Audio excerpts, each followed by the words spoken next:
told you, I've said all I've got to say to her. I don't know which one of you is more stubborn. It's not about being stubborn. She's made herself very clear. Yes, but you and I both know that she's not thinking straight. I don't think that this is a good idea. I think it's a great idea. Finish up your drinks. Time to go. What? What are you talking about? I'm asking you to leave. Well, it's early, and there's still heaps of people here. Well, they can stay. You need to go. Hey, don't be like this. Whose side are you on?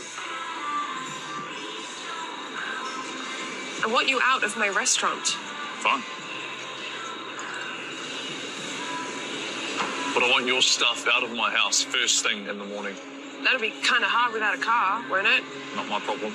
You can borrow the van, Flick. Happy now? Oh, Flick. You can go too.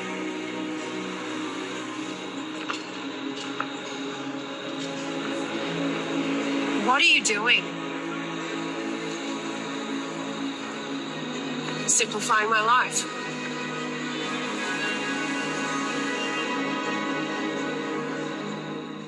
We are Si and Sophie. This is Coastal News, a home and away podcast, your weekly episode companion podcast for your favourite Aussie soap.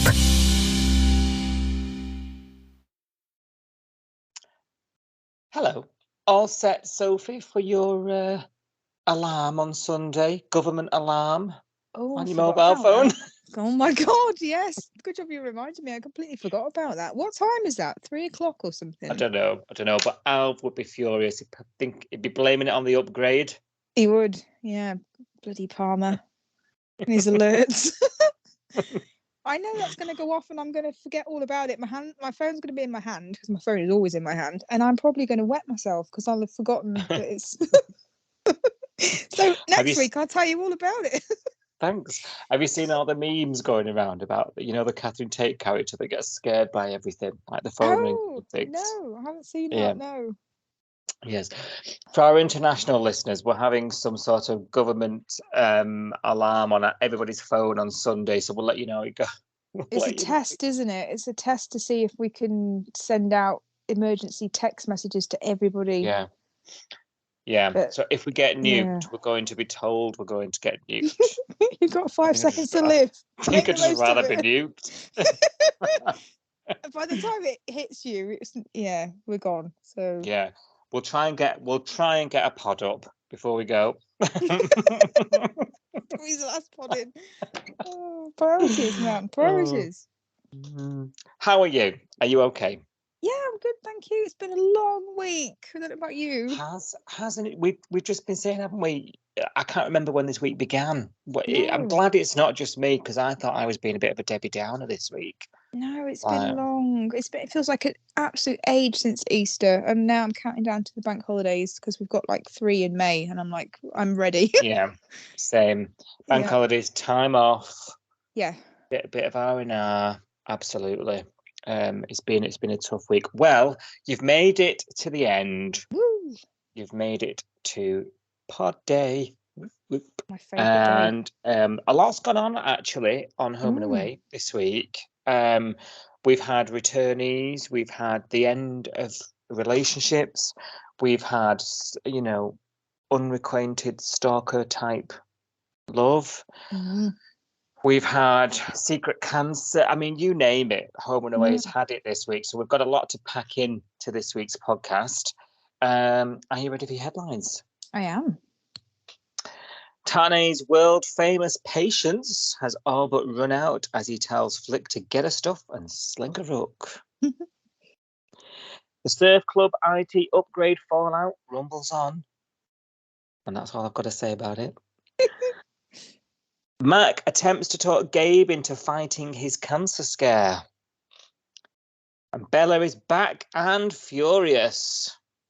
And finally, Ava is branded a brat after getting Rumble touching and smelling all Theo's dirty washing.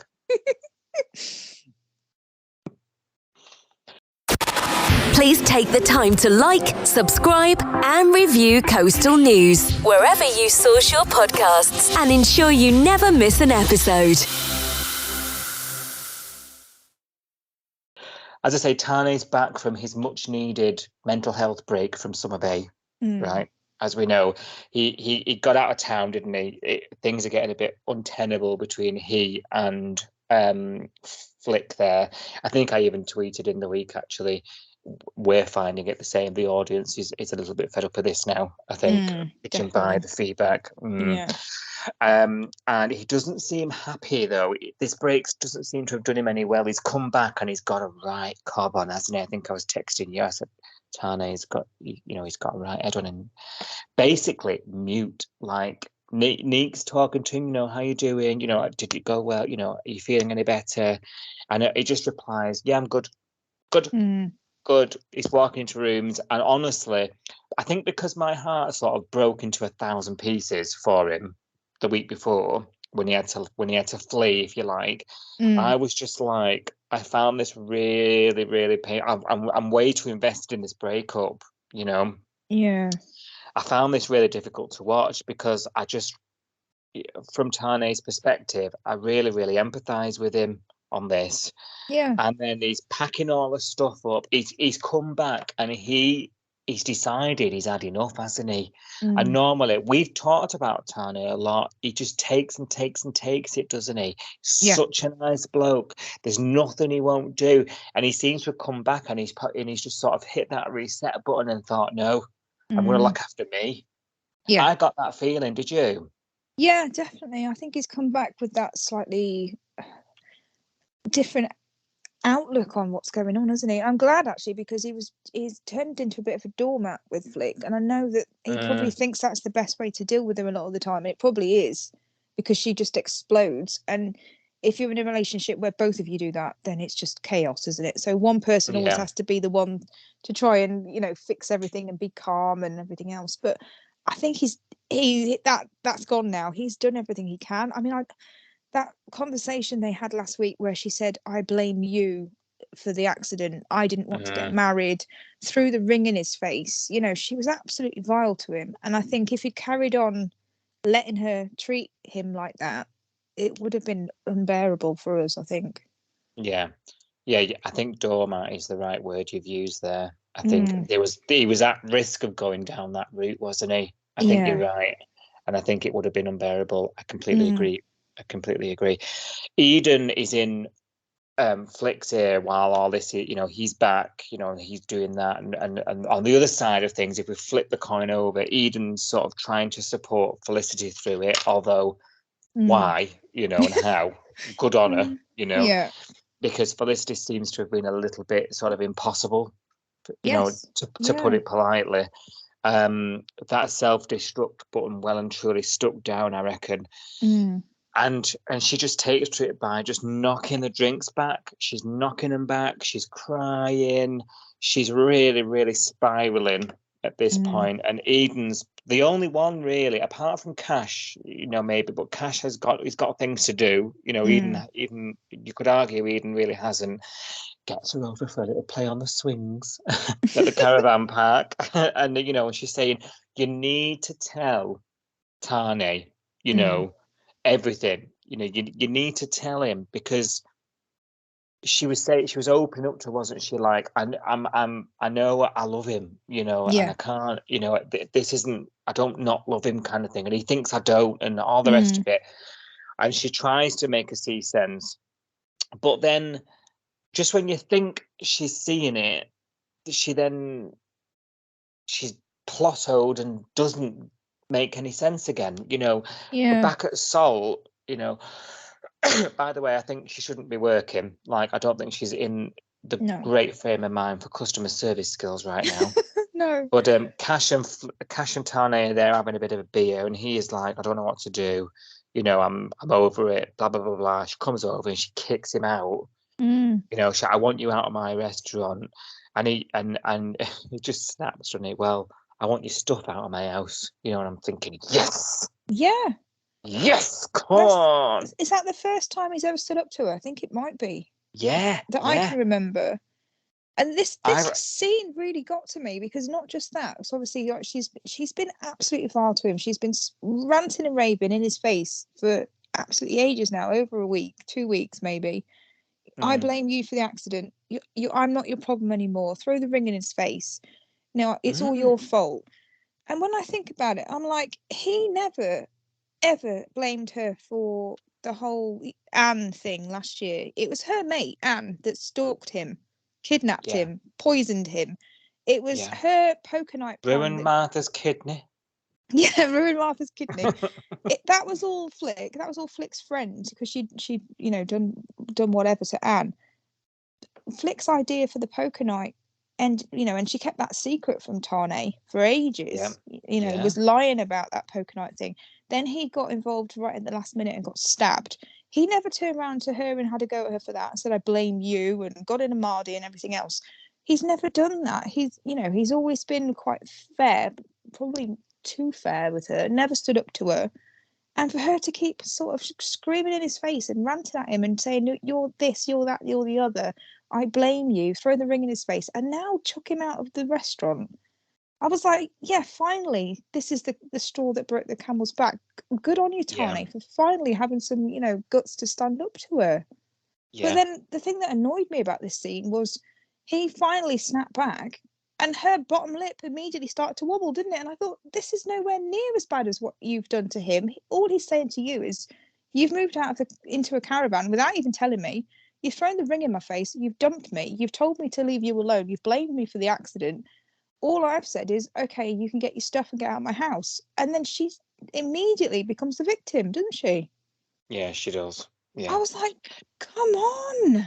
She even brands it as clearing her life out, simplifying my life, or whatever it was. She branded it, and I just thought, you are everything that is wrong with your life. You are the drama. Yeah. You are the complex stuff. Tane has been quite placid, like so placid that he's like, I'm shocked he stood upright. All he wants is a wife, calm family life, like everything that has happened to you has been you.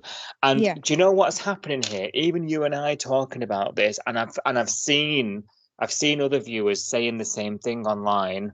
None of us, and I'm thinking now, absolutely none of us. I've not seen one sympathetic comment towards Felicity this week. No. Online. None of us sympathise with what she's gone through with that crash. Absolutely none of us do. No. And especially the next day, because she's now got to clear her stuff out, she's got to rent the Lyric van. So she's in the van with Eden. She's been on the body from Dawn. Yeah. And she sees a roadblock. Is that quite common in Oz? Do the I police? don't know. It's a bit odd, isn't it? It's like mid-morning as well. It didn't look like first thing either. Well, I know. Strange. I know in Spain, because I'm in Spain a lot. It is quite common for the you've got to have ID on you, and they can, they can just pull cars over on the road. Yeah. Oh, right.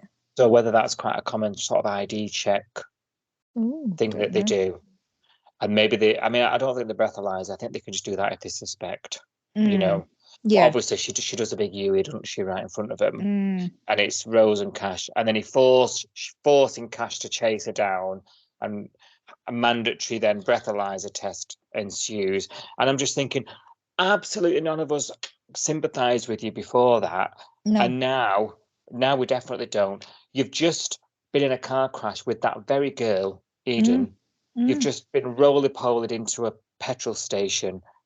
She's just come out of a bloody coma, right?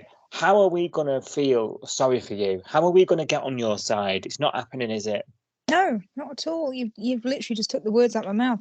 That's it, isn't it? I mean, how stupid can you be to drink drive in the first place? Especially when it's Lyric's van, and Eden was the one that said, "Oh, I'll drive," and Flick insisted, "Oh no, I'll drive. I'll be your chauffeur." She's going really over the top. I mean, I don't know why Eden didn't think that she'd been drinking anyway, because she was being really OTT. Yeah, I thought the same, to be honest. When she gets a bit overacty, she was doing all of that. So I was thinking, oh, come on, Eden, wake up. She's obviously drunk. But like you say, part of the reason why she's so upset, apparently, because she explained it to Marilyn, she shouted at Marilyn 2 weeks ago and said, "Oh, I'm meant to be on my honeymoon. My best friend nearly died." And I was like, this is the best friend that you were crying to Marilyn about that nearly died. And now, thankfully, she's not in a coma anymore. She's on the mend. But you've stuck her in another car and you're drinking. Like, how can you be so reckless? I mean, be reckless for yourself and have no care for yourself and go off the rails when it impacts you. But to do that to your supposed best mate that you were so gutted that was in this accident with you, to do that and put her at risk again, I can't with this girl. No, it's incomprehensible that you would even do it. Yeah, It's an absolute joke. it is a joke. You know, I've really struggled this week. I think I texted you. Didn't know what day was it that this was all happening, and I just said to you, didn't I? I was like, I need to walk away from this because it's making me so cross. I'm so cross. I feel like I was like, I'll do the tweets today. you saved my life because I was like, I can't. I'm just going to wind myself up. I know that with Flick, her character. I mean, she's always been selfish, hasn't she? She's always had this underlying melodrama about everything. She's always been OTT. She's always been this wild party girl and whatever. I know all of that, but I do feel like they've really pushed her too far now, to the point where, like you say, it's getting to the point now where I don't actually want Tane and Flick back together because I think she's been so horrible to him. I just want him to not have to deal with this anymore. Really? I don't see the way back from this. It's ridiculous. Yeah, this is difficult now. We're in I mean, the fact that you're saying that, we're in a predicament here now, because with characters like Felicity, I understand absolutely for the plot, for the character itself to just push that envelope and take it right to the wire, okay, and then reel us back in and get us on side. You think it's gone too far? You think it's gone way over that line now, do you? I think with how she's been with him, and then her reaction to him actually putting his foot down, when her bottom lip started to wobble and she started to act like the victim and then say, oh, he wants to chuck me out of his life. And I was like, no, lady, you moved into a caravan. You told him he was dumped. You threw the ring in his face. He's just told you to get your stuff out and give you what you wanted. And now you're acting like the victim again because he's agreeing with you. That pushed me. And then for her to put Eden in danger again, I was like, no, this is too far now. I mean, how does she come back from this? Yeah, you're right. Do you know what gets to me the most? Is that she's gone pathetic, Get out of my restaurant, and then so she's made get out of my room, isn't it? When you're a kid and you're like, your sibling comes into your bedroom and you're like, get out of my room. It's like that, isn't it? Yeah, this is my space. And then it's like she's forced Tane to do the same. Like Tane was obviously, I mean, we saw scenes of him sort of for his own sanity, was clearing her stuff at the house, wasn't he? And texting her like, can you come and pick the stuff up when you can? Like, I'm done. I'm drawing a line under this now. I've had a few days away, and like I've had a bit of clarity, and I need your shit out of my way. Do you know what I mean? Yeah. And then but her going to stooping to that level of like, you can't have a beer here. He's then been sort of suckered into it and been like, right, well, by the morning, I need it out. I need your stuff out. He's sort of been dragged into that sort of stupid pettiness, that she's creating. You can't blame him though, can you? I mean, like, no. If she's spelled it out quite clearly that she doesn't see a future with him, she doesn't want to get married, she doesn't want him anymore. She's moved into the caravan. Why hasn't she got her stuff? Why isn't she the one asking for it? And the most frustrating thing is, everybody knows that she doesn't want that deep down, including herself. Do you know what I mean? Yeah. And so that's the most frustrating thing about it, in that everyone's just sort of accepting that it's Flick being Flick. You know what I mean? And like, no, she's bang out of order. Yeah. She needs a right good backhand. She needs something. I mean, if this drink driving thing isn't a wake-up call now, then I really don't know what will be. I mean, she's now even dragged Cash into the whole stuff because, Cash has now been forced to breathalyze her, to ban her from driving. Like, hello. To be fair to her, I will sort of bring this round again. I did say this to you when we were messaging in the week. I said, to be fair to her, she then does apologise to Eden later on. And and you talk about wake up call. I think it might be this might be the moment where she starts to realize she needs some help. Yeah. And she does apologize to Eden. So in fairness and in the name of balance, Yeah. she does apologize, but Eden says to suddenly, let's go and apologize to the one person that will always forgive you. Now, Willie. I actually thought she was talking about Tane then, but it was Cash, wasn't it? It was like, Oh yeah, you're right. I go thought to it the was Tana. house. Yeah. Go to the house and like, there's Tane here. I don't want to speak to him. And obviously Cash, Cash takes her into his arms and she's like, I want to help you, and we'll do this together. And I thought, actually, up until now, the one person that would forgive anything you did would be Tane. That really confused me. And me, yeah, I thought they were talking about Tane as well. And actually, another thing that annoyed me when she's talking about Tane was, when she'd been to the house and she picked up her stuff, and they were just before they got pulled over by Cash, for the breathalyzer. She said something like, "Oh, how gutless was he not even to be there?" And I was like, why would he want to be there when you've been so horrible to him? Why would he then go, oh yeah, let's stick around for another rant and rave at me so that you can be vile to my face? He's going to stand and watch the love of his life take all the stuff out of his house in a petty argument. Yeah, because throwing he stuff couldn't in have his a beer. face. Yeah. Yeah. What a cow. I know. Yeah. I know. I really liked Flick, and I probably still will. She probably will come out of this, and I'll probably like her again. But at the moment, really not liking her at all. No, definitely invoked a reaction from us, and I know just a quick scour online. There's been a reaction to it, hasn't there? Everybody's saying the same thing. Like you say, there's nobody empathizing with her. I think a couple of weeks ago people were, because they were like, it's awful accident she went through. She was awake for the whole thing. She remembers it. Eden doesn't. She's going to have flashbacks, trauma, all of that stuff to work through, and she does clearly. And people have tried to offer her help, and people have tried to understand, but she's just pushed everyone away. And this, like you said, I think the word you used earlier was pathetic, and that is how it feels. Keep running off to the airing cupboard and swigging a drink from the vodka bottle. This hip flask that she kept getting out. She just looks pathetic, doesn't it? It looks like every time something goes wrong, it's like, oh, I'll just have a swig of vodka and then I'm all right again. And it's like, girl, this is you need to get a grip. This is time to deal with what's happening now. It's been too long. You're going down and you're literally effing up your whole life. You're effing up work. You're effing up Tane. You're putting your friend at risk again after she's just been in a car accident, potentially going to get in another one because you're drink driving with her. I think the sympathy has gone now, totally. Yeah, it's gone, left the building. Yeah, I completely agree. Completely, wholeheartedly agree. Right, well, while that was happening, we've got Gerald. He's been on to John. Gerald from the committee. Yeah. And yeah, he's been on to John because we've got this whole issue with the IT upgrade that's been. Honestly, I can't believe we're talking about this for the third week running. I know. This is the third pod that we've mentioned the Wi-Fi wars. Let's try and do this as quick as we can.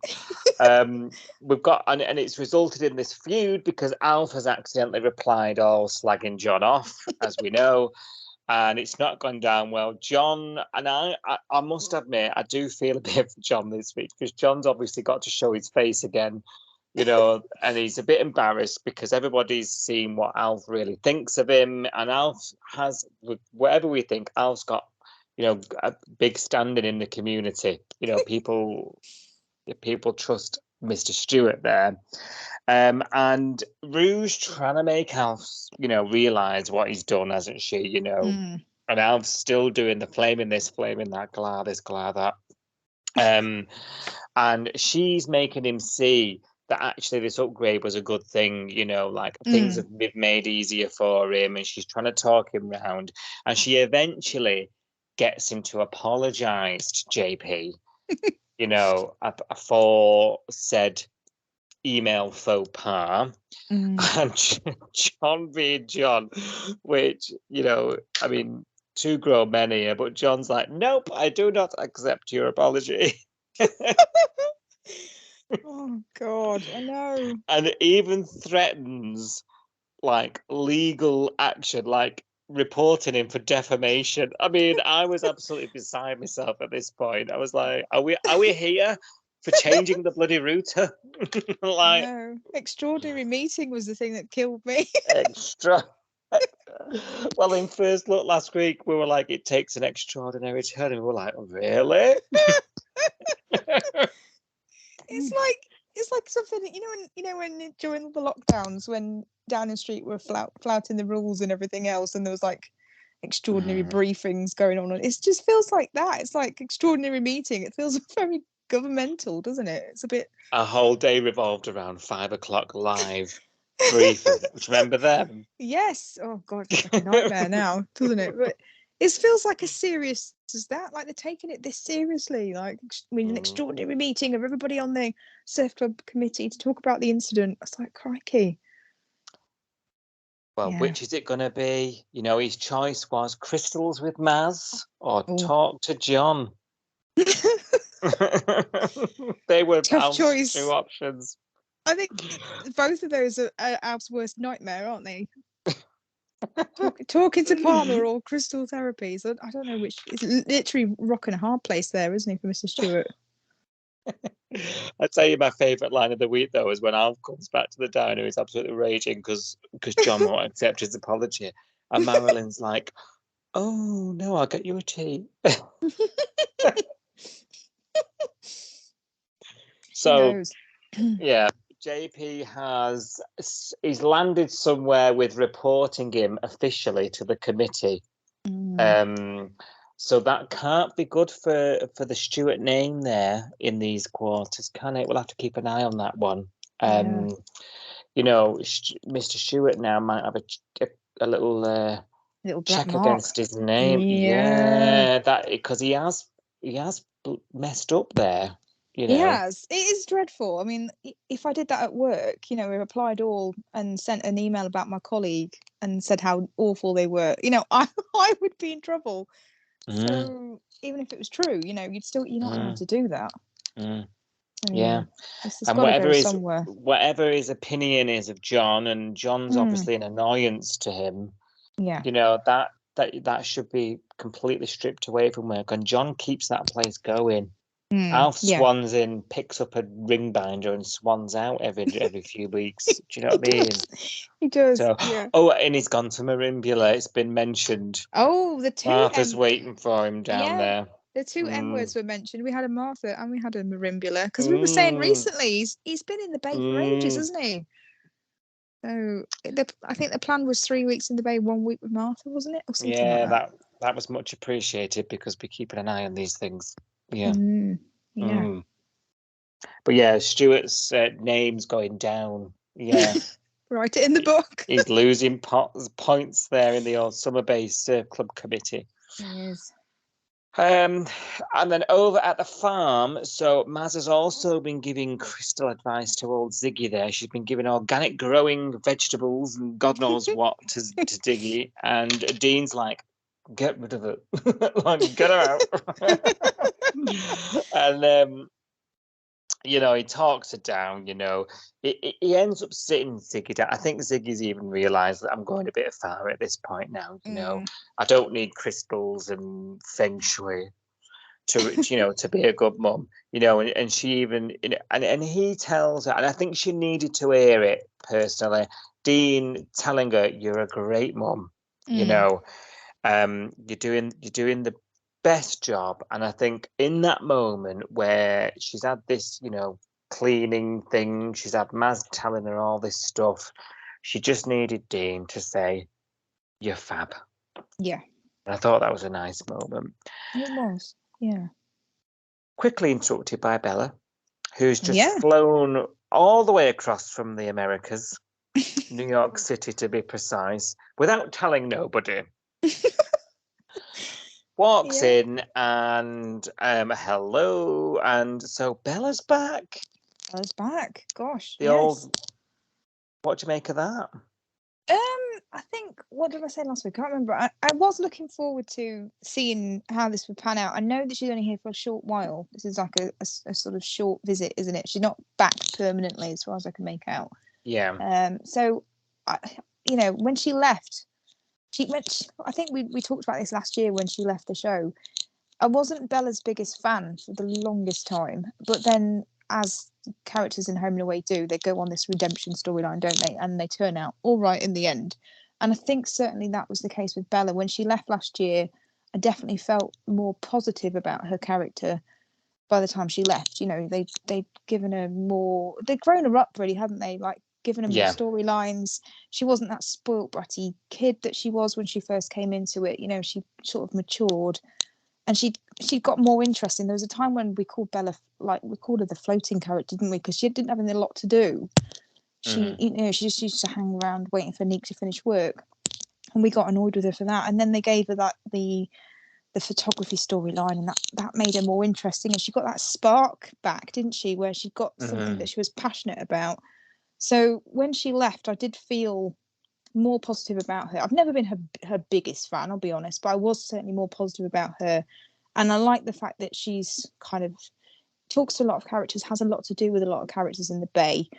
So she brings a lot of people together. So that's quite nice. So it was nice to see her back in the show, but I'm not going to be sad when she goes again, if that makes sense. Yeah. What about you? Fair enough. What do you think? I like Bella. I love Bella. And I think when she came back, it sort of, because she's fairly recent, and when she was on the show, I agree with you. I could not stick her when she started. She was illiterate. She was. Sorry, dying. Is that why you hated her? No, that's not the other reason. I'm trying to think of another. I think she was just a bit of a brat, wasn't she? And she was so close-minded because of her dad and everything else. Yeah, and she used to scream and shout about the littlest thing. And I think, like you say, growth, the big G word was the big one for her, and the J word. She went on a massive journey. I think obviously she went through all that. She finally, after everything she'd been through in her life, she had one of the most tragic backstories we've had recently, and she'd gone through all that. Finally found her brother, and he then gets locked up for killing her dad. I just think how tragic. So I grew to love Bella over the years that she was on the show. I really loved the relationship she had with Ryder, and that whole Nick Ryder, Chloe, but that group had that that good rapport. And let's not forget, Bella is she's the last character that we've seen go through school. That's true. Yeah, HSC. Yeah, we've seen her do that HSE pilgrimage, So I've invested a lot in her. Couldn't stick her at the beginning. I've invested a lot in her. So the fact that she's come back, and we don't get many returnees, right? The fact that she's come back, I'm really happy, and we're now seeing the finished product of this amazing young woman that's literally living a dream in America. Photography, good on you, girl. Do you know what I mean? And that gives hope to anybody who's stuck in a town with a shit upbringing. You can be anybody you want to be. And I think that's a really great message. So I love, and I'll always welcome her back. I'll always do it. And she's had the opportunity to meet Izzy. Her relationship with Dean is sort of brought back into my mind. I'm getting a bit nostalgic about her, Dean, and Colby now in the apartment. you know, that kind of family that they formed between the three of them. And she's talking about how great it is in New York. And Dean's seeing through it, isn't he? And he's a bit like, you know, are you going to ask about Nick? You're going to ask about him? Because Dean's seeing right through it, isn't he? You know, obviously there's major unfinished business there, because we know during Bikegate that Nick and Bella, if you don't know, if anybody listening doesn't know, Bella left to New York and they agreed to do long distance, didn't they? And they were trying that for a while until danger, you know, engulfed, and there was a threat, and Nick finished things with Bella on a video call. Yeah, which we was were really uncool. Fuming, weren't we? We were fuming because I still don't. I mean, I'm glad she came back and asked these questions, because I still didn't understand why he broke up with her in the first place. First of all, the video call sucked. I mean, at least we saw it, because with Jasmine and Cash's breakup, we didn't see anything. It all went off screen, didn't it? And we just heard about it from Irene and Cash and everybody else. Yeah. This time we actually got to see the breakup, but it was on a video call, and it was so harsh. It was just, I don't want to see you anymore. Bella starts crying. Nico hangs up the phone. It was over, wasn't it? So that it wasn't a brilliant breakup anyway. I mean, it never is it? But over a video call, harsh. It was a bit crap. Yeah, it was a bit lame, wasn't it? But I think the thing that we were talking about for ages afterwards was why? Why did he have to break up with her? Why couldn't he just say to her, "Do you know what? There's some stuff going on over here, which I don't want you to get caught up in." So because she was planning on coming back to the Bay eventually, wasn't she? That the New York thing was meant to be a temporary thing. I think it was 3 months to start with, and then she was supposed to come home. And basically, he dumped her and said, "Stay out there, don't come back. There's nothing here for you." And we couldn't get our heads around this at all, could we? Because we were like, why didn't he just tell her the truth? Why didn't he just say, "There's some stuff kicking off here. I'm worried about you being in danger. The long distance thing's going okay. Let's just do that for a bit longer so that I know you're okay." Yeah. It didn't make any sense. But looking back now, I can understand that they needed to free Nico up for the Heather storyline, because they needed him to be her love interest. So they needed to get rid of Bella somehow. Also, at that point, we knew that Bella had left the show, so they had to write her out in some way. So I get the reasons why they did it, but it's still the reasons that we saw on the show didn't make sense, did they, to us at the time? Yeah, no, they didn't. Absolutely not. And it seemed a disjustice to the relationship, really. Yeah. You know, and I can everything you're saying. We were really upset about it because we'd invested quite a lot in it, haven't we? You know, you know, at the time, you know, we'd invested quite a lot. So we're expecting a little resolution here. And I think we deserve it as an audience, actually, because of that investment and everything you've just spoken about that we went through with them. You know, we went on that with them. Yeah. You know, equine bloody therapy with her. My God. You know, Nick's modelling career, the cheating. We went through the whole thing with them.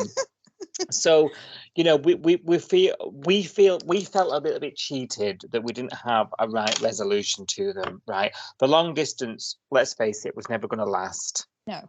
And I think we felt a little bit sort of cheated by that, didn't we, at the end? You know, when that came through, and then did you notice this week she sort of meets up with Nick? There's this moment where he sees her in salt, doesn't he? He's like, "Oh, Bella, you're back."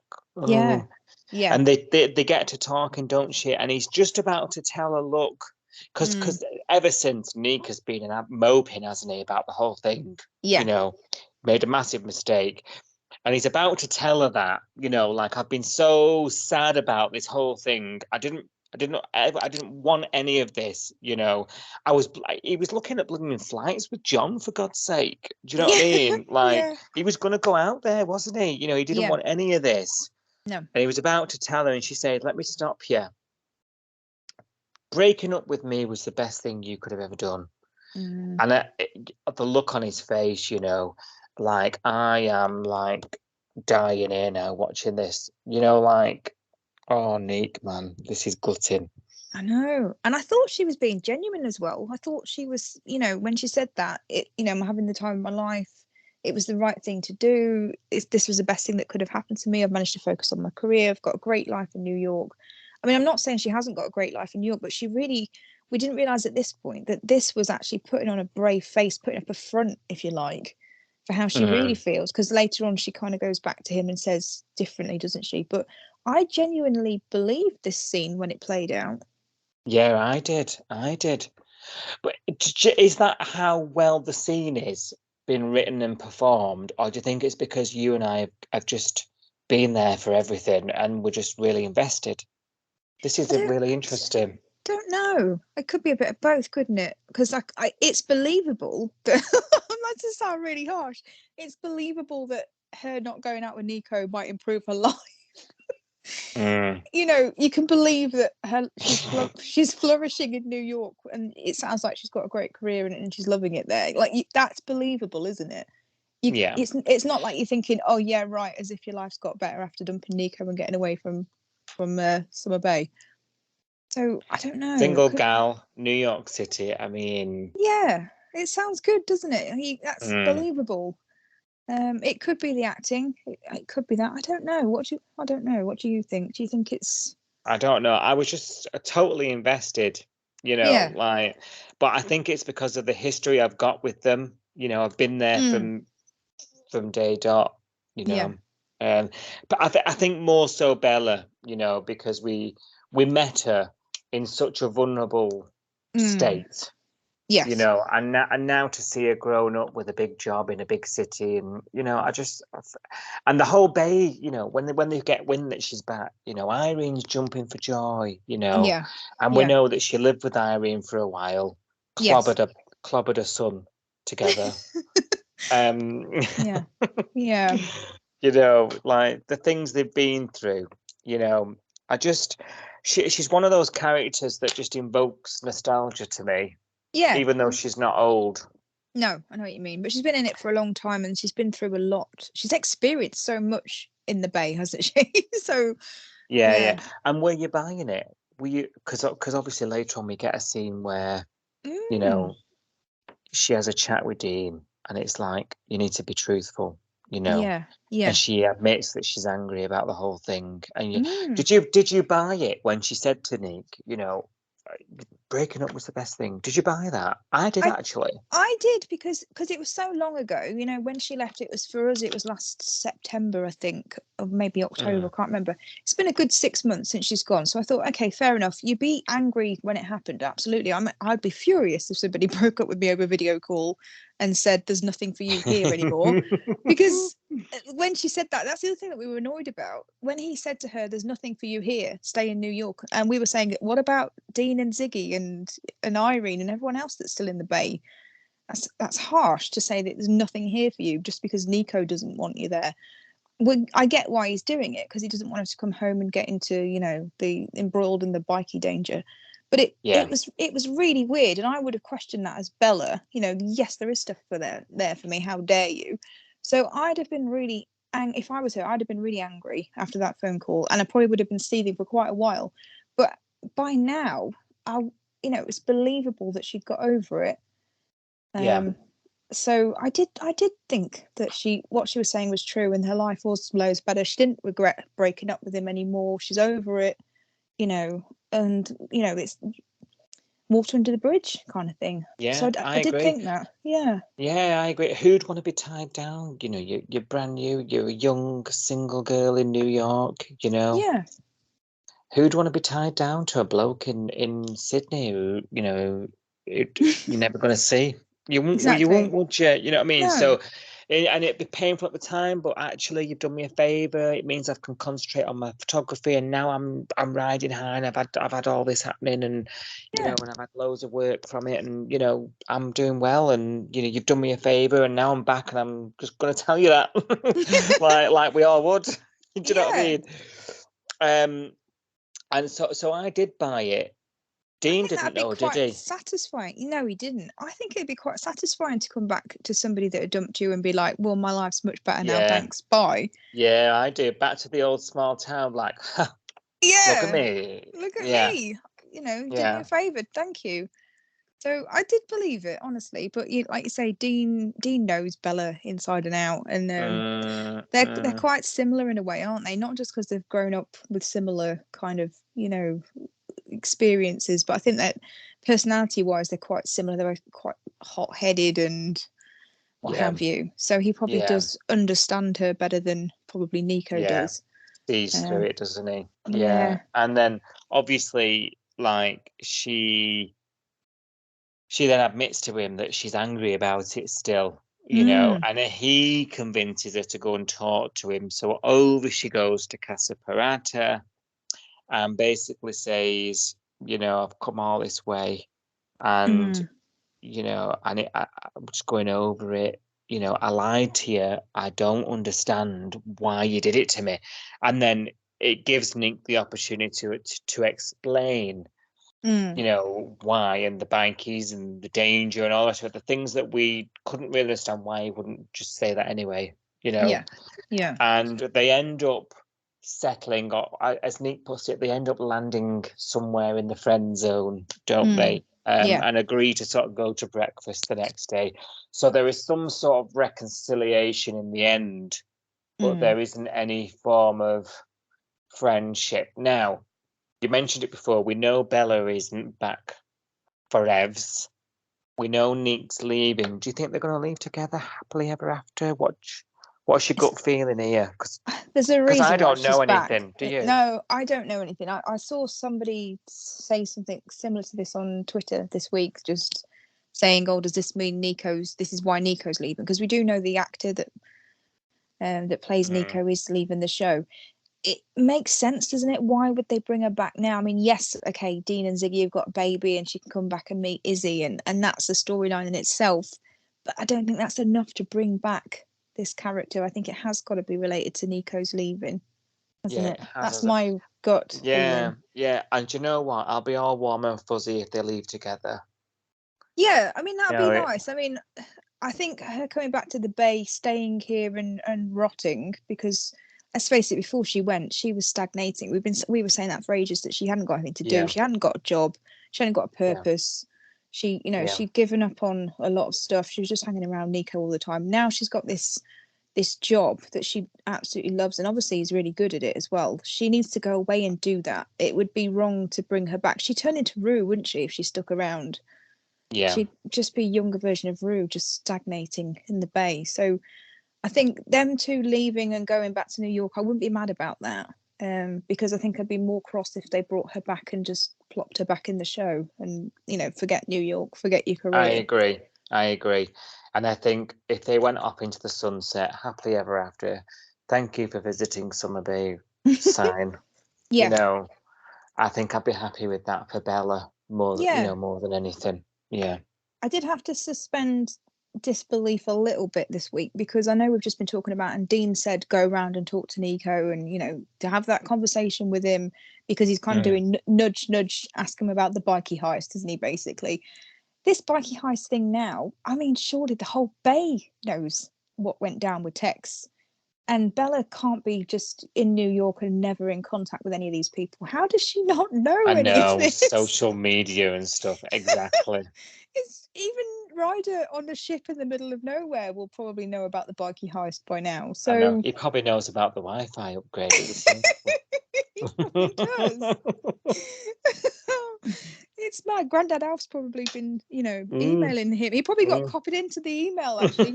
He's probably on the list about the Palmer email. So I did have to kind of, go with it. Jenny Anis did it because I was like, as if she wouldn't have heard any of this stuff when she was away. You're right. You're very right to point that out.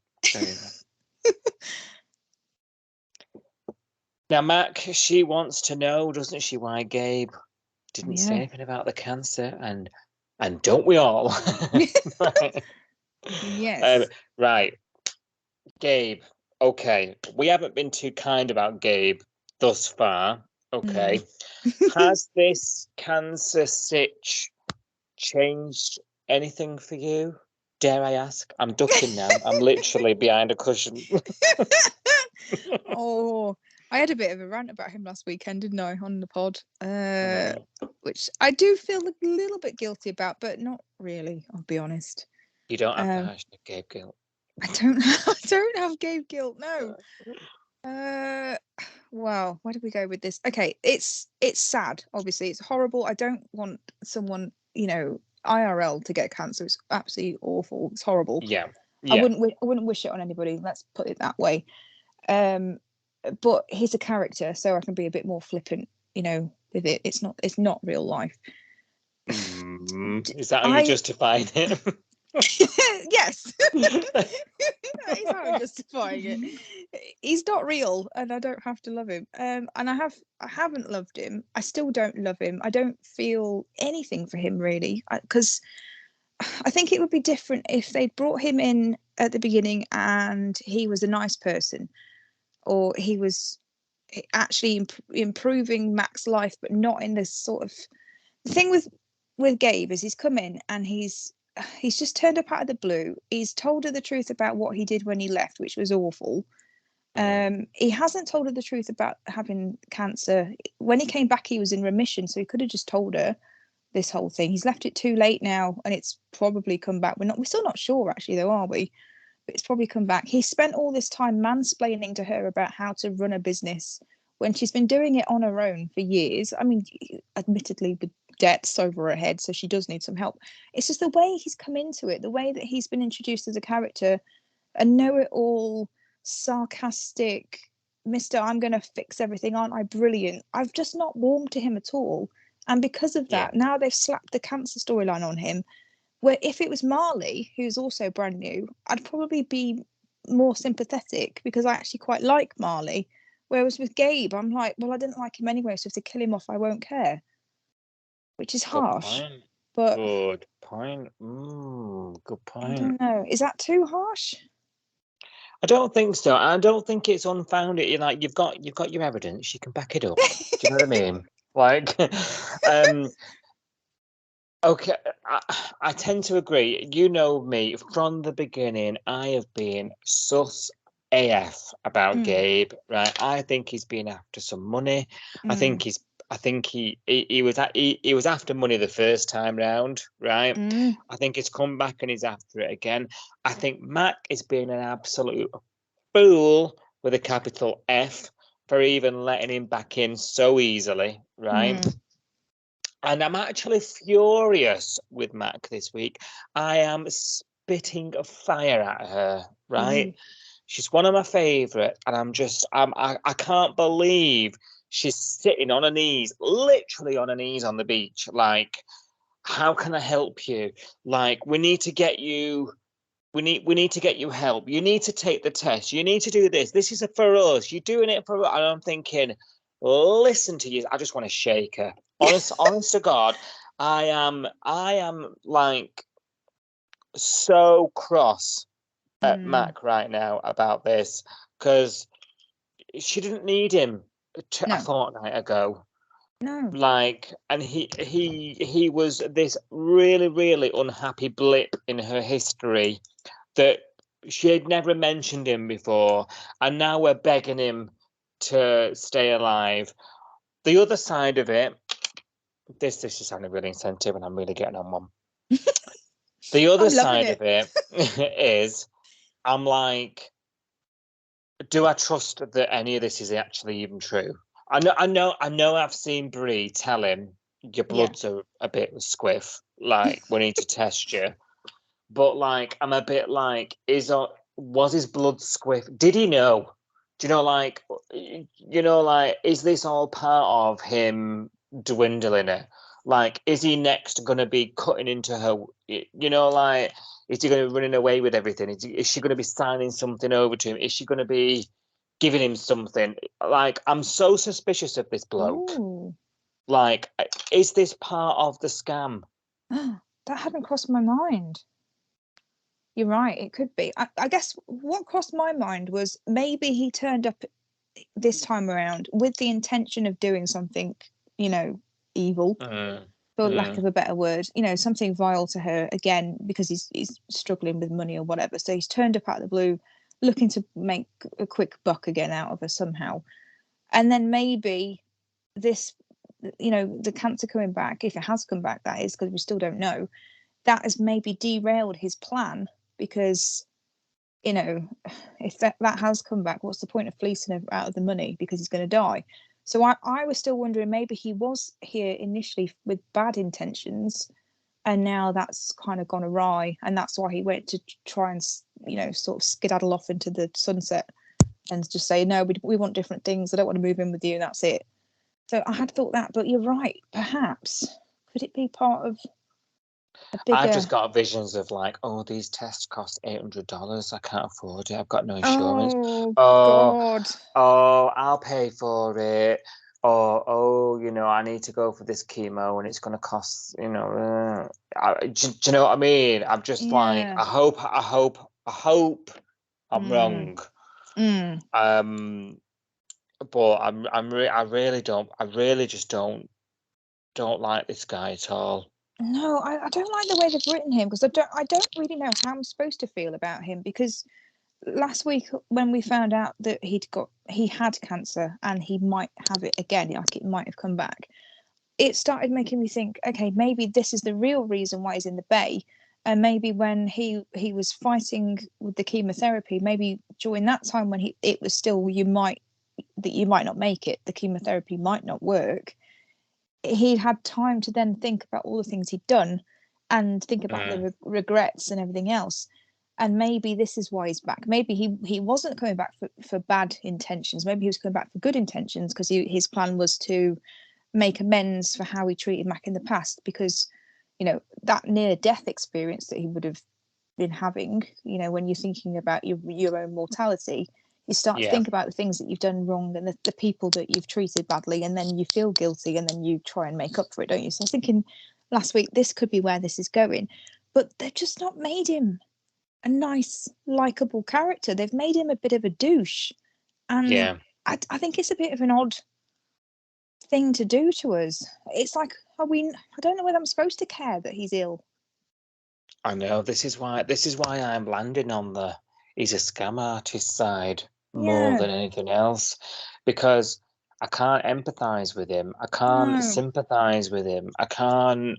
There's nothing redeeming about him, is there? There's nothing. And we don't know enough about their relationship other than the jilting to back him up for Mac. Do you know what I mean? And Mac's doing this is such a recurring theme with Mac, where she seems to pander to a fella who's no good for her, and then in between tries to declare that she's some great independent woman who doesn't need no man, but then at the drop she's literally on her knees, like let's be together, let's do anything we can, begging to let her help him. Like, what is going on here? I'm wondering whether, do you think, because obviously before he came along and before everything else that's been going on with the fallout from the wedding and the car crash and everything else, Mac used to confide in a couple of people. So she used to confide in Remy, didn't she? She had quite a good relationship with Remy, and obviously with Flick. And because Flick and Remy have got their own shit going on right now, and she's not having those scenes with them anymore. So we're not hearing any stories where she's like telling them about why she decided to marry Gabe in the first place, about his redeeming features, rather than like you say, we only know little bits of information about him and they're all bad. So we're missing these scenes where she's explaining to us by telling Flick or Remy or someone else, oh, he did this thing for me once where, I don't know, he surprised me and he did this, or he's really generous, or he's really nice, or he's really, I don't know what the word is, but, or he makes me feel good, or he makes me feel safe, or whatever it is that we need to hear so that we can start to say, oh, he's not all bad. Okay, because I need that. I need to hear that he's not a douchebag. All I'm seeing and all I'm hearing right now is a bit of a dick. But you're on the money. You're on the money. Yeah. Absolutely. Write it in the book. Sophie's right. Oh my God. Can't put it any other way. We need to hear that he's not a dick. How else can you put it?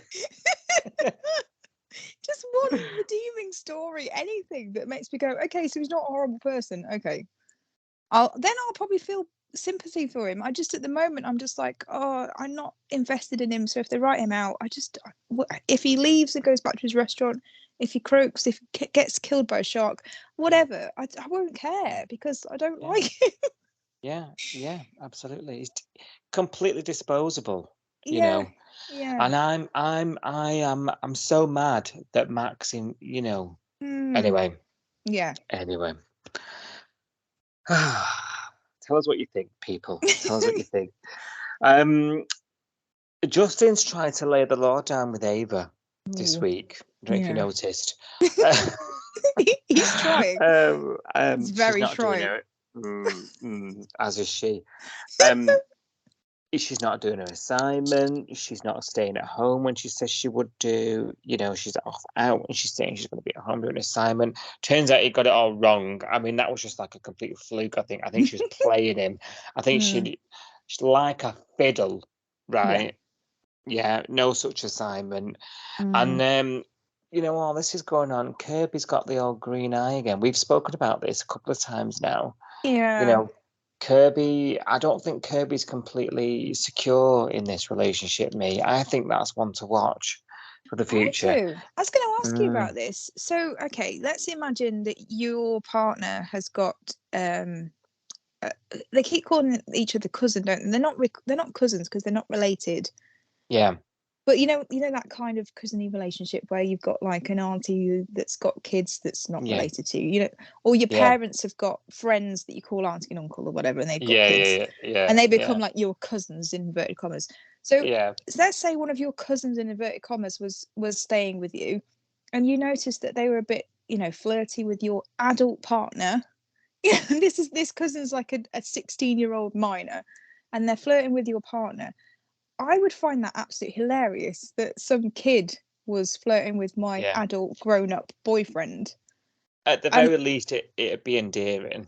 I just think it was hilarious. I'd probably not take the mickey out of the kid because obviously that's harsh, but I would take the mickey out of the adult and say, oh, they've got a crush on you. Ooh, silly. I don't think I'd be going to the kid. Yeah, well, he didn't like you. Yeah, well, you know nothing. Yeah, well, you do. I think she's being really weird with this girl. I mean, Kirby. How would you react to that situation? Exactly the same as you. I'd be like, ha, you've got an admirer. Completely ridiculous. But Kirby, there's been a couple of these signs though. We know it's Ava, right? Who's been the online, I heart Theo. But Kirby's been like, who's texting? You've been on your phone all day. Who's that? Who's messaging you? And now it's like this is all happening. She's seeing clearly. I mean, it's more obvious than that the ocean is blue.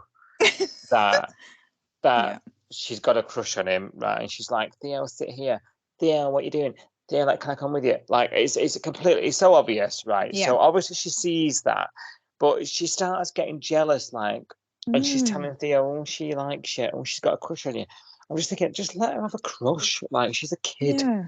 Do you know what I mean? Why do you think it bothers her so much? Why do you think? Can you she's insecure. She's insecure for some reason. I can't pin down the reason why she's insecure about Theo, and I don't know what it is. Maybe she's scarred from the Bob thing. I don't know.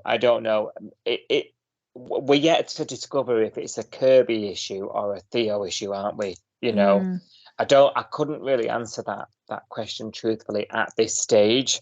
But all I can sort of say is her jealousy is ridiculous. Yeah.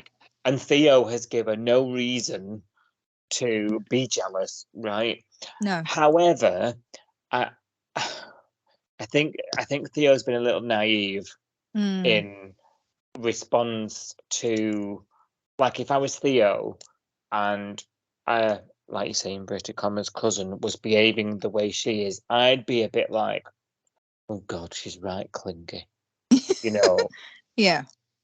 I think he's been a bit naive, and he's been defending it, like he's been sticking up for her, like, she's here and she's not, she's got no friends, and I'm the only one, and she's arguing with her dad, and I'm the only one who can get through. Like, mate, really, Do you think he's projecting a bit? Because I think he said in one scene to Kirby, she's not getting on with her dad, and he said something about how. No, it was to Justin. That was it. He said something to Justin like, "Well, I know from experience that your dad yelling at you to do something makes you not want to do it, or something." Do you think he's using his experience, which is not anywhere near the same, of his relationship, his volatile relationship with his dad? I don't know. What do you think? Do you think he's sort of projecting? Oh, yeah. Check you out, Sophie. I don't know. It's just that one throwaway comment where he said, "Oh, when my dad shouts at me, it didn't make me want to do stuff." But I was like, "Yeah, but your dad used to belt you. It's not the same." Justin's barely putting a foot down. I mean, he's a bit of a walkover, isn't he? Let's face it. Oh God, you're so good at this. You're so good at this pod stuff. Yeah, you're right, because like obviously that's a father and daughter in conflict, and he's only ever seen it one way. So he's gonna have that. He's gonna sympathise with her more than we would, because he's been there with conflict with parents. Yeah, that's all I can think, really. Oh, check you out. I need to get a psychology degree, don't I? Yeah, absolutely. Anyway, fast forward through all this Kirby's jealous crap. Then it turns out she's right to be, because she's done this whole. They're going to the gig, aren't they? And it's an over 18s only. She's only 16, and she's put on this dress. Oh my God, I haven't talked about this dress. Oh my God. I don't know how to talk about this dress. Very adult. Adult dress, yes. Yeah, making her look a bit older than she is. And Justin has said, "No, I've ordered pizza from Salt." Like, we're staying in, you, me, adult daughter movie. PlayStation. Yeah, without turning it on. And then Kirby and Theo, they blow her off, don't they? They're like, she's like, I'm coming in. And they blow her off, and they say, you're underage, and we want to go out together like a couple would do. Yeah. And she turns up at Salt anyway, tries to order a frozen daiquiri. And Theo's like, no, she's underage, And she does the whole disappearing act. And I think as much as we criticise Kirby for the jealousy, she's the only one at this stage who's cottoning on to the insane behaviour. Yeah. And there was a scene tonight on 5 Star, I don't know if you noticed it, where they were at the coffee cart, and she sits down with her on her own, and she says, "I know you've got a crush on Theo. It's going to go nowhere." Like, and there's this weird hostile response from Ava that I hope doesn't end up being like Heather. Yeah, Ava's not unconfident, is she? Telling people to get lost, and it's none of your, like she said a couple of times to Kirby, it's none of your business. I didn't ask you. I think she said something like, just because your photo's on his wall doesn't mean you're special. She's not shy at telling people what she thinks of them, is she? No, definitely not. And so now we've got a bit of rivalry starting. I'm wondering in the coming episodes, and I'm sure we'll find out tomorrow on First Look, what that rivalry looks like. But we did see, and I said this, didn't I? Kirby discovers the old scrapbook. Stalker scrapbook. That scene you mentioned in the coffee cart was really weird, I think. Like, not being funny, but Kirby's a grown woman, and she's talking to a 16-year-old, basically going, "Back away from my boyfriend." I just find it really weird. Why does she think she's a threat? Kirby's weird. Kirby is so strange. Yeah, this Do is a you- strange side to her because normally she's quite chill, isn't she? She's not like usually her character's been like the adult. She's quite chilled out. She's quite organised. You know, she's quite practical, getting the job in the diner when the other two can't work and that kind of thing. But now she's acting like a 16-year-old herself by saying, "Stay away from my boyfriend. He doesn't Yeah. like you." It's It's just mine, not yours. It's The so jealousy weird. is a joke. It's an absolute joke. I would argue that Kirby is so. The only thing about Kirby is Theo. Yeah, that's her identity, isn't it? She's Yeah. Theo's girlfriend. Yeah. She's recently got a job at the cafe, but like she can't even make a flat white. Yeah. Yeah. Like I would argue that she's jealous about this because that's all she's got. Ooh, that's interesting. Yeah, that Is would it? certainly make more sense than just being like insecure about this 16-year-old. Who cares if Ava fancies Theo?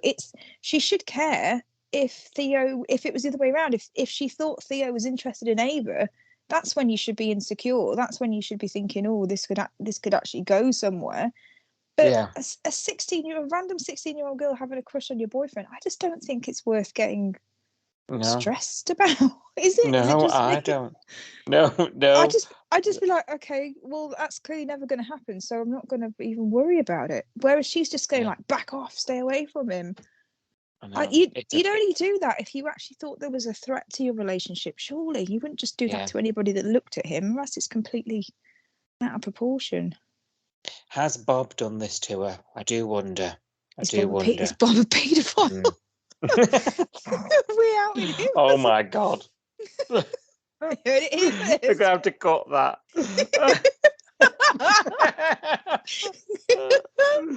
I just don't get it. Like, Theo's an adult and Ava's a child. If you really thought your boyfriend was going to run off with a 16-year-old, you've got bigger problems in your relationship than... Absolutely.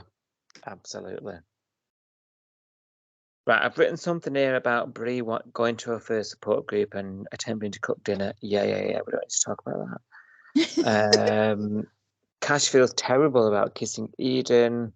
She says, all right, not that bad, and writes a song. We've not got much to say about that, have we? No.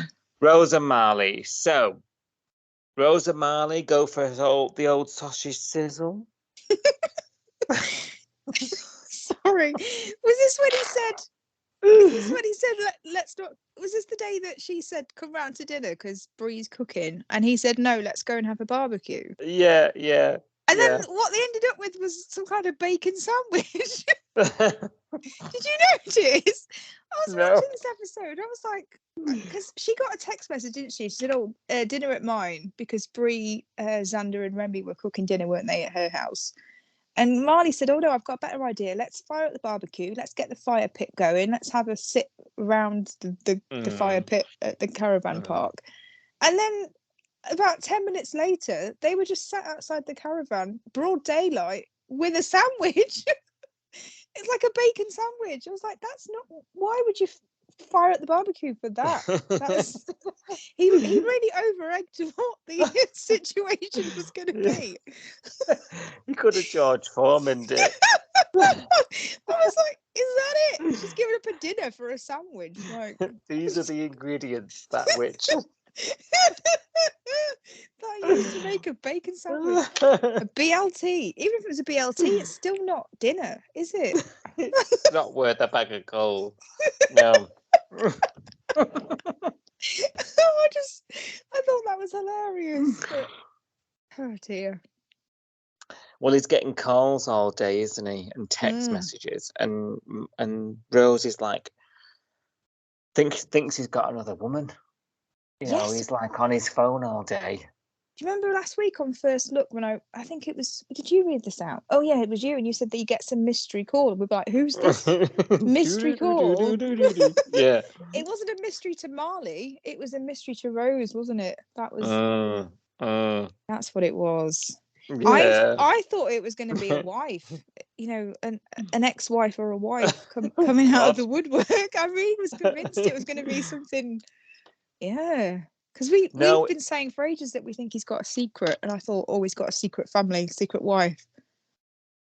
no, it was just the family WhatsApp blowing up. It's a Yeah. proper modern day story, isn't it? The family It is. WhatsApp getting in the way of a date. Oh dear. And they do have a nice date, to be fair. The fire's going, the toasted marshmallows. Yeah. And she says, oh, it's just the whole yawn. Oh, it's getting late. Oh, I need to go home. And he goes, oh, you could stay. And he finally gets his caravan bang because, you know, she was a bit...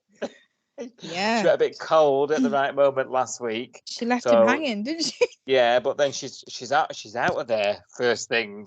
Like she can't get out there quick enough. And the old sister, Alandra, is rat-a-tatting on the door. Like, I think we were messaging, weren't we? What a boner kill. Your sister knocking on the door. Like, I am gonna struggle understanding this family because I'm already a bit like, I have questions. I have to be responding on the WhatsApp group constantly. And if I'm not, like, they're after me. If I've decided to stay in another town for a few days, one of the sisters comes looking for me, and then she's not happy that I'm sleeping with somebody, and it's actually F all to do with you. Like, is that just me? Like, no. What is this family dynamic all about? Yeah, I agree with you. I don't know either. It's very strange. I mean, we've been told since day one, since he showed up, that he's got this big family. He's got a lot of sisters. He's the youngest. He's the baby of the family. We've heard all this, haven't we? And we've heard how they're really close. But you said last week on the pod, you said something about how, oh, do you think he's not? I think it was in First Look. You said, do you think he's not told his family that he's moved? And I said he must. I said he must have, because he keeps banging on about how they're close and they see each other all the time. They live in each other's pockets. I was like, you can't just up and leave and move to another town without telling people that you see every day. But you were right, because he hadn't told anybody that he'd moved. Like, he'd moved. Like, he wasn't just down here for a few days. He's moved to Summer Bay.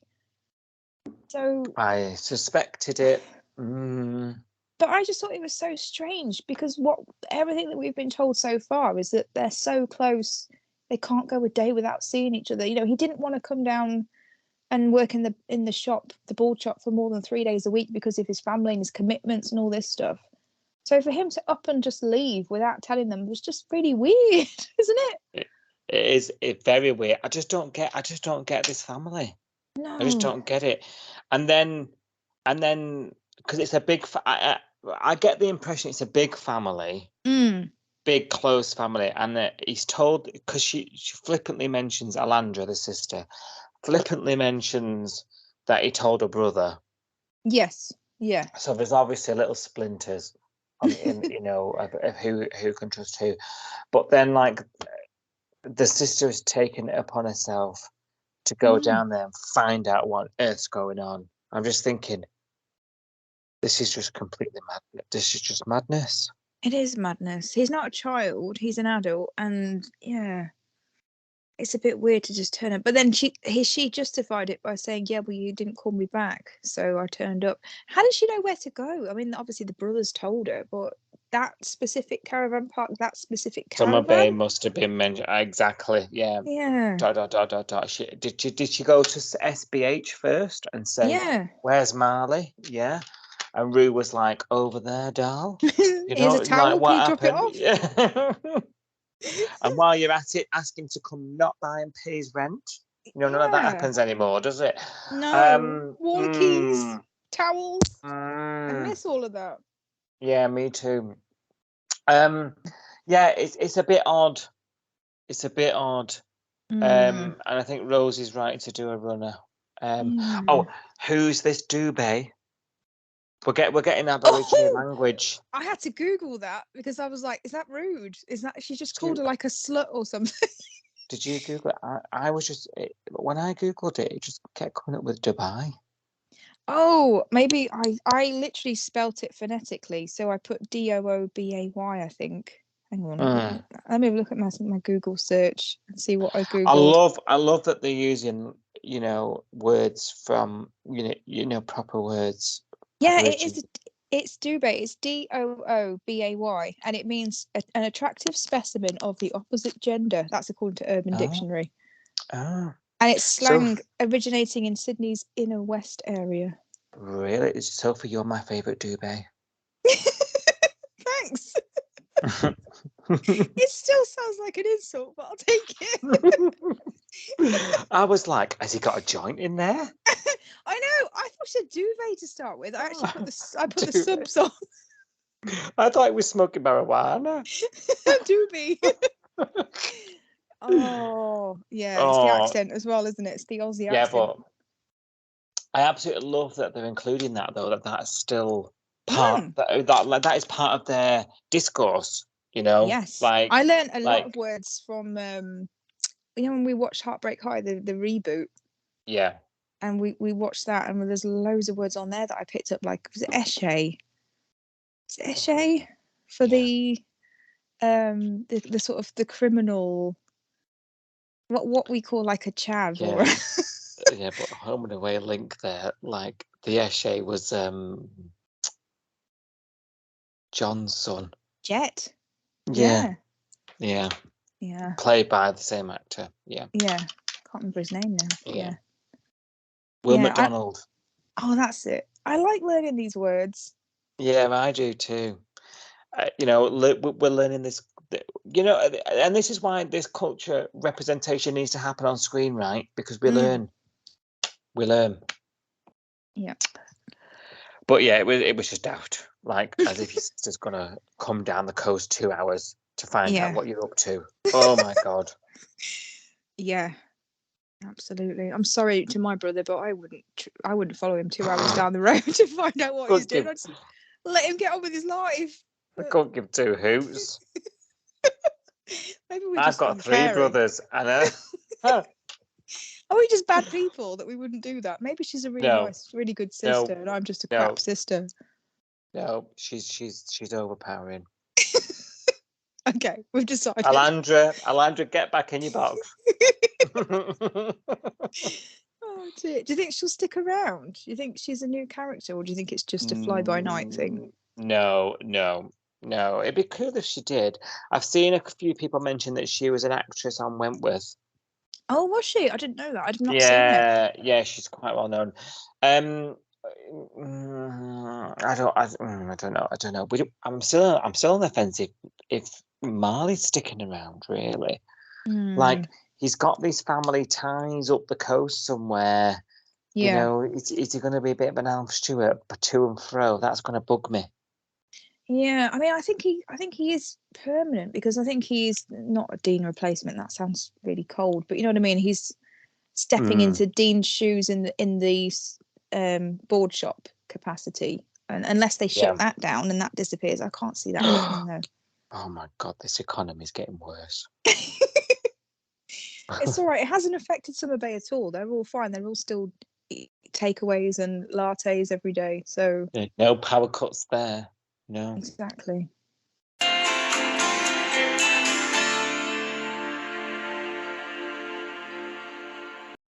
Okay, now it's time for the segment that we like to call Your Say on the Bay. And the reason we call it that is because this is where we like to look at what the viewers have been saying about the show. So we have a look on social media, and it's your chance to have your say about everything Home and Away. So if you want to get involved with this, you can join the conversation on Twitter. We've got a Twitter account, which is @CoastalNewsPod. And we actually tweet along with the 6:30 p.m. episode that airs on 5 Star in the UK. We use the Home and Away hashtag on Twitter, and we have a look at what people are saying. We join in with the conversations, and we also look at Facebook as well, some of the comments on there. But if you're not on social media and you've got something you're dying to get off your chest, you can also email us. Our email address is coastalnewspod@gmail.com. And if you're anything like me and Si, you might not have a lot of friends and family members who watch the show. So we've got each other. So haven't we? We talk to each other every day about the show. And obviously we do the podcast as well. So if you're like us and you haven't got anybody else in your life to talk to about it, jump on Twitter, join in the conversations. There's always a lot of people on there talking about home and away on the hashtag. And we love hearing your thoughts and your opinions on the show, don't we? Absolutely. Yeah.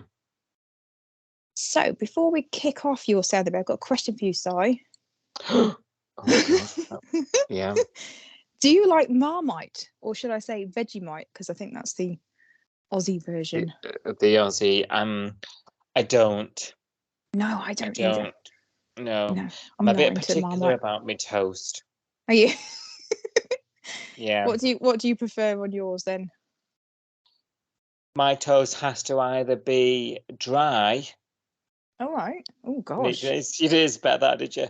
No. I like a bit of olive oil on it, you know, and Oh, never tried that. grate a bit of tomato on. Oh, nice. Yes, that sounds nice. Yeah. That's very me. Mediterranean sounding. That Is it? Posh. Yeah. Posh Yeah, I don't toast. like. Yeah. There's me with me gosh. Lurpak. Lurpak, you rich sod. Like tenner a pack. That's my treat. You're there with your olive oil and tomatoes, and I'm treating myself to Lurpak. Yeah, Oh, I love a nice bit of bread, and then a bit of olive oil on, and then cut a tomato in half and grate it on. Yeah. Oh, I have to try that. You're making me hungry now. Yeah. Well, the reason I ask is because, like the Marmite debate, some love Marmite and some hate Marmite, don't they? Yeah, absolutely. Yeah. And I personally think Love it's the devil's excrement. It is the devil's excrement. It is disgusting. I think it's revolting. It's not good. Yeah. It's not good. I will not eat it. And the reason I'm asking this is because we've got some Marmite characters that we want to talk about this week. Oh yeah, love a segue. Segue. There's been a lot of tweets and Facebook debate. Yes, let's go with the word debate. Okay. About a couple of characters, and you can probably guess if I say Marmite characters in this week, you can probably guess who I'm talking about. But it's Bella, Marmite character number 1, and Ava. So yeah, some people loving these characters, some people absolutely not loving them. So let's do Bella first. So I'm going to read you some of the messages, some of the comments that people have been saying on social media. Okay. So Right. Let's start with Bella. Let's start with the positive about Bella. So there have been some positive comments. So Sarah, 30th floor on Twitter, said, "I've missed Bella. She ties a lot of the characters together. She's experienced so much in Summer Bay."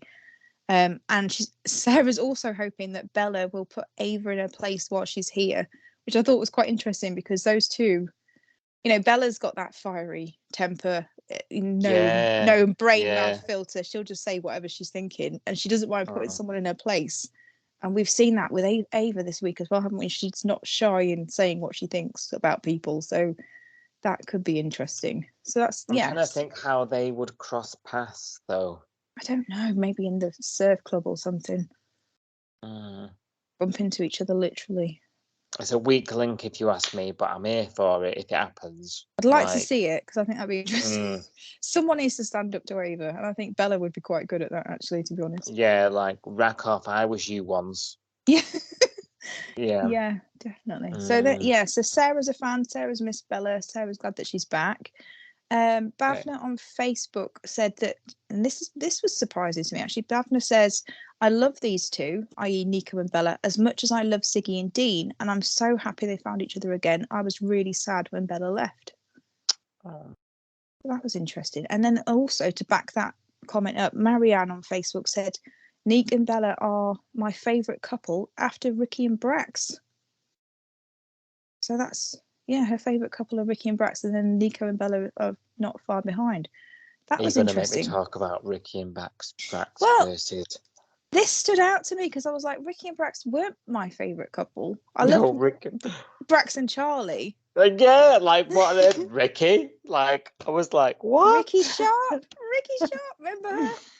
So that was interesting. So obviously this person is a big fan of Ricky and Brax, and then Nick and Bella are behind. So it strikes me it's so reading these comments, especially since we've been doing Your Say on the Mail, so I read the comments anyway on Twitter as we're, tweeting along with the show, but reading them and really dissecting them for this segment, it's been so interesting, the things that other people like or dislike, and comparing that with what you like and dislike. It's quite eye-opening for some of these comments, because it's not necessarily what I would say, but it's nice to see other people's opinions on this stuff, isn't it?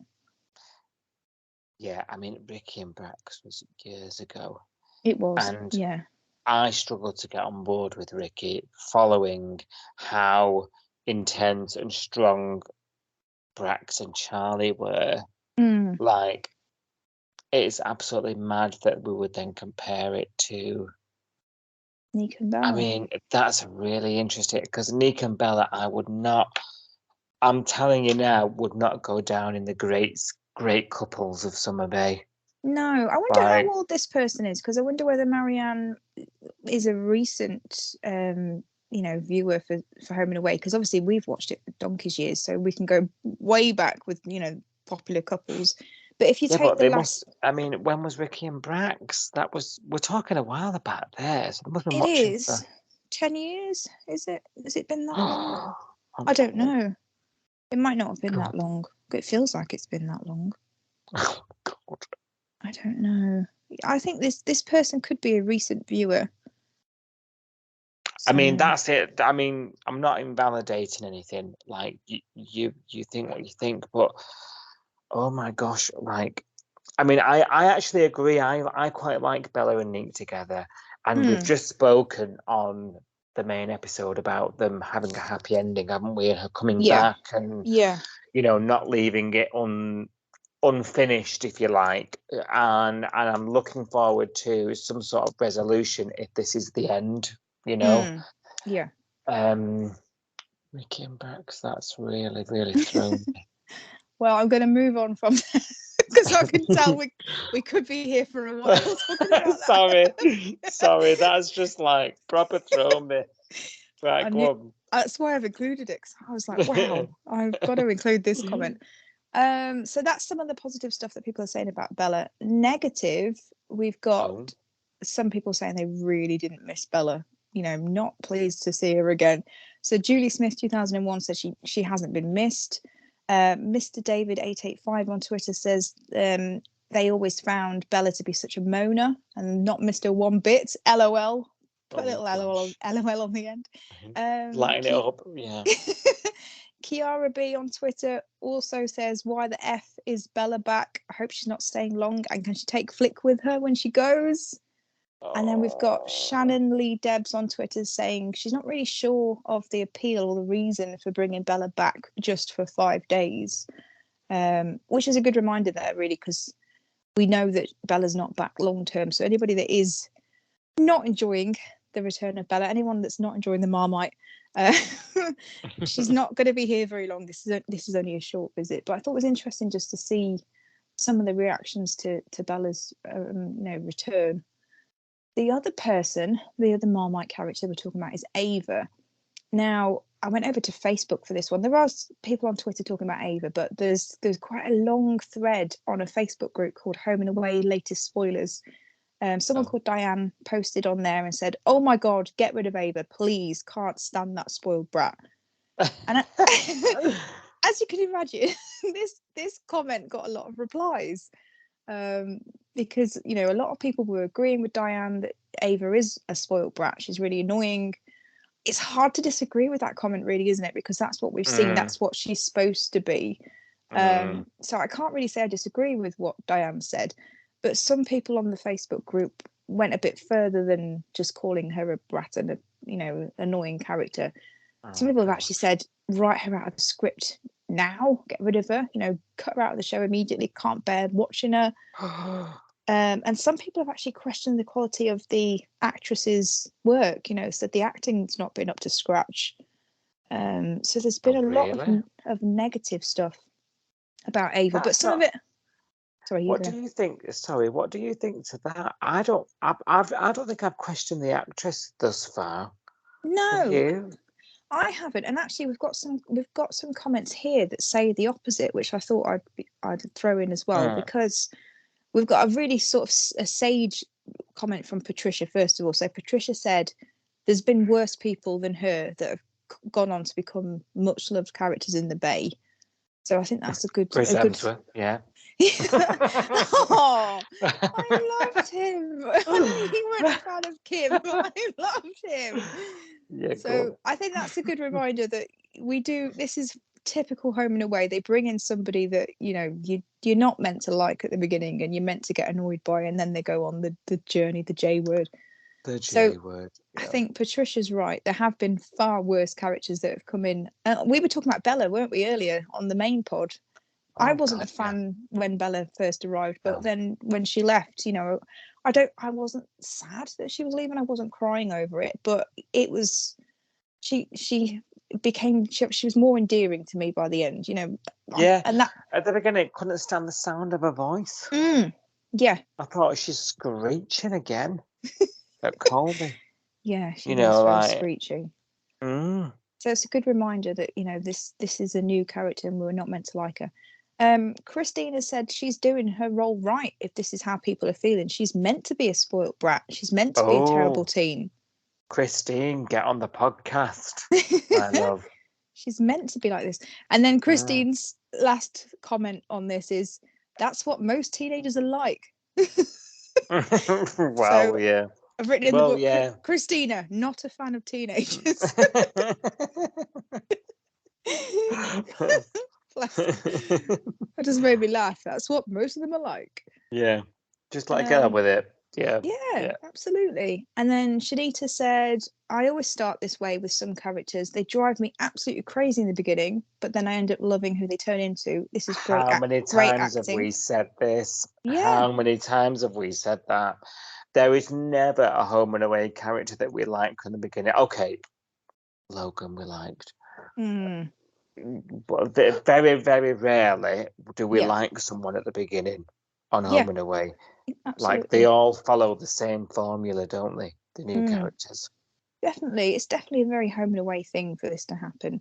And Shanita's final comment was great acting. So that goes against some of the other comments about people have said the acting's not been up to scratch in their opinion. Hashtag balance. Yeah, balance. And then we've got a final comment on Ava from Anne, who said she's playing a part of being very, very painful to watch. But she's actually doing a really good job. This happens in real life. Kids manipulate their parents, act out to get attention. Give the poor girl a break. She's acting her part well. So, there's so many different opinions. Like, this is why I've said they're Marmite characters, because there's two different extremes really for both Bella and Ava. Some people saying, God, get them out immediately, can't stand watching them. And other people are saying, this is great acting, they're doing a great job. This is what it's meant to be like. It's sort of reminding me of, do you remember last year? Well, not just last year, probably recently as well. There was a lot of talk on the hashtag, especially when the band was introduced, when people kind of started to go, why have we got this storyline? And people were sort of harping on about bringing the school back, bringing young characters back, having young people in the Bay, having this kind of drama that we used to get with these characters. I think we're getting a little bit of what the hashtag was asking for last year. They were asking for teenagers, asking for more young people, and the school age kids and all the drama that they have, that they bring to the show. And I think with Ava, we are getting a taste of that now. And to have so many people also still commenting on the hashtag that they can't stand it is quite interesting. I feel like we're getting what we've been asking for. You're right. They are. I mean, yeah. And it's that age-old sort of better the devil you know type. That people have been asking for teenagers, and we've now had this teen, and this teen is doing everything a teenager would do, as one of those commenters just said. Like they're being a teenager, like this is what they're all like, And then it invokes such a strong. It'd be hypocritical. I don't want to sound harsh there, for us to all be like, we need more teenagers about, and then when there's a teenager about doing teenage things that they do on soaps to then be like, oh, can't stick her, get rid of her. Like, how can you win if that is the audience's response? You know. Yeah, I don't know whether it's the same people, but I just thought it was interesting because obviously we get that a lot on the hashtag. We get people saying bring the school back, bring teens back. I don't know whether the same people tweeting now saying get rid of Ava, can't stand her, spoilt brat. I don't know whether the same people that have asked for the younger characters. I'm not saying they definitely are, but I just think it's interesting that we've been given a little taste of what we've been asking for, and it's not pleased everybody. I mean, you can't please everybody, can you? It's difficult. Where do you sit with it, Sophie? Do you think sort of Ava's storyline, Ava being in the Bay now, being a younger person, are you enjoying this different story? Like, do you think if Ava was a little older, sort of Kirby Theo's age, do you think it would be better? Do you know what I mean? Like, where do you sit with it? Yeah, I mean, to be honest, I don't think it's aimed at me. I'm not going to relate to this storyline. I might have done when I was a teen, but now I guess it's not really. It doesn't light me up. This kind of storyline, I don't hate it. I don't think she's a bad actor. I do agree with some of the comments saying I think we're meant to not like her. We're meant to think she's a spoiled brat because she is a spoiled brat, and that's how she's acting. So I think she's nailing the character. I'm not hating it, but I'm not. It's not my favourite storyline. I'll be honest. I'm more enjoying the development of some of the other characters that are starting to mix now. So, like you've just mentioned, the Rose, Xander, Marley, Kirby, Bree, Remy, that little friendship group. I relate to that group more because I guess I'm still older than them, but they're nearer to my age. Then they've got jobs. They're more relatable as characters, I guess. For me, so I find them more interesting to watch. But I'm not hating the Ava storyline. What about you? What do you think? Pretty similar. Yeah. I think, like you said, because we're no longer watching this as sort of 18-year-olds, like, of course, we're going to relate to the older ones. I said to you, didn't I, back in the day, like when Home and Away had a lot more teens involved and the school was a bit more prevalent, I used to think that Home and Away was crap at writing for 20, 30 somethings. Like everyone was either in school or were ancient. Like there was nobody in between. You're right. And then like nowadays, like no one's in school, but everyone's sort of the in between or ancient. And now I think the opposite. I think they write better for a 20, 30 something than they do a teen. And I think that's just a sign of the show aging with us. Yeah. And I think it's right that it's done that with its audience. That's how it's kept us all watching all these years. Yeah, absolutely. I think Ava, or the new Ava, should I say, who has been recast because clearly, the storyline needs it to be. And the recast doesn't bother me in the slightest. Like, I think the actress is great, but I think the annoyance of the character is more about her behaviour and less about her age. She could be 16, she could be 26. She's behaving like an absolute tool. Like, he's got a girlfriend. Let's just strip away all the age crap. Let's strip away everything else around it. There's a girl code. And I think that could be explored a bit more. I think she's treating her dad like a bit of a muppet. And I just think she's a disrespectful person, and I don't think her age plays anything into that. I think it's her personality, her brattiness, as you say, her upbringing. She's sort of wanted for nothing, and she can run away from home whenever she feels like it. This is like the second time she's done it. So it doesn't speak to me directly, but I'm happy with it. Yeah. If that's the long answer to a short Yeah. question. Yeah, that makes sense. I can relate to it in that I remember being a teenager and I remember it being really difficult and that kind of thing. What I can't relate to, I guess, is being a teenager in 2023 and whether This is it. Yeah. Are they going through the same things we did? I Like, don't know. is it the same? I don't. Mm. Do teenagers even watch these programs? Like, I really don't know. I don't know either. I don't know whether it's true to a teen today. I don't know whether a 16-year-old would watch this and think, yes, I get it. Or the whole scrapbook thing. I think we mentioned it last week. You know, it feels very dated, having as something that you stick photos in, like a I know it's needed for the storyline because someone's got to come across it, but someone could have come across her phone and she could have been logged into this I Heart Theo account.